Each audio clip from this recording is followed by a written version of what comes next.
Good evening everyone. Welcome to Dokdil TV. So this time, bubuksan natin ang parcel coming from Ma'am Emma Zamora Silveron. And this is from Davao.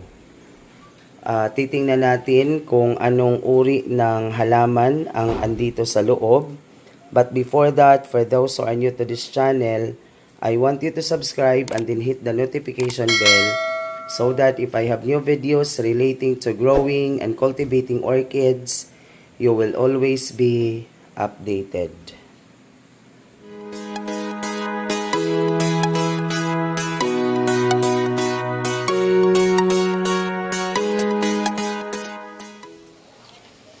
Okay, so this time bubuksan natin ang parcel na ito. Okay, so as what I have said, this is coming from Ma'am Emma Silveron. Okay, so this is the first time that I ordered from her, and this philodendron is first time at Il Paraiso. Okay, so I hope na mapaparami natin ito. Kasi at this point this time medyo pricey pa din po siya. Okay, so nag-order na lang ako para at least meron akong ganito sa garden. Okay, so actually hindi ko na nakahiligan ang pagkukulit ng mga philodendron. However, I think ito yung first and last ang sa akin lang talaga na meron akong ganito sa garden. Okay, so tingnan niyo, ganito po sila magbalot, nilagyan nila ng fiber fill. So ang tawag dito ay fiber fill. Okay, so paano ba to, kailangan talagang we have to dapat maingat tayo. Okay, kasi baka mamaya dalawang dahon lang ito, baka mamaya maputol pa. Okay, yan. So meron silang okay, so ganito pala ang kanilang paraan ng pagbabalot.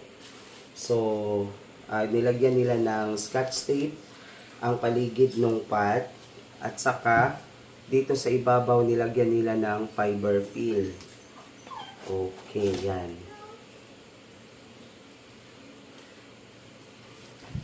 Okay.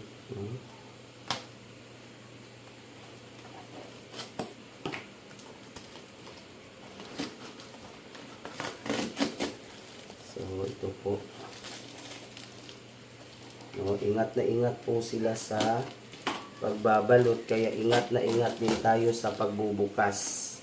Kasi baka mamaya yung dalawang dahon pwede pang maputol.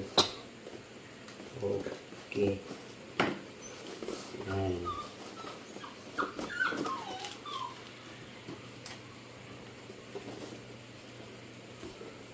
Okay. So, ito po yun. Wow. So, this is a variegated philodendron. So, this is a variegated philodendron. Hindi man ganun ka premium ang kanyang variegation, pero let us try to let this not bloom. Paparamihin natin ito sa Il Paraiso. And then nagtanong na rin ako kung ano ang media na gagamitin natin para mabuhay ito ng mabuti, at saka mapaparami natin ito sa Il Paraiso.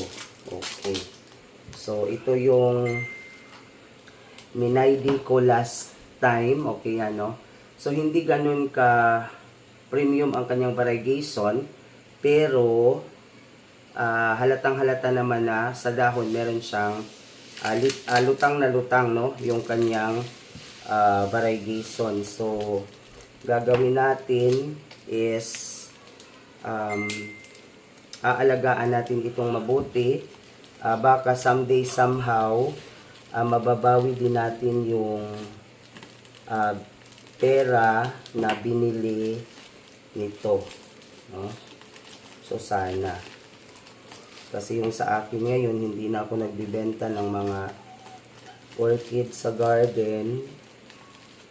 Ginagawa ko na lang, it is merely collection. Yan po. Yan. Lumabas na yung aso. Nilalamigan ata dun sa room. Kasi may aircon. Yan. Okay. Okay, so bakit ano siya? Po.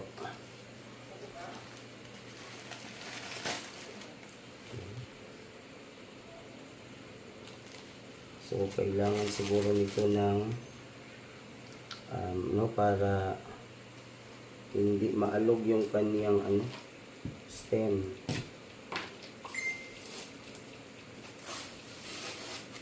Okay, so ito po yun, no?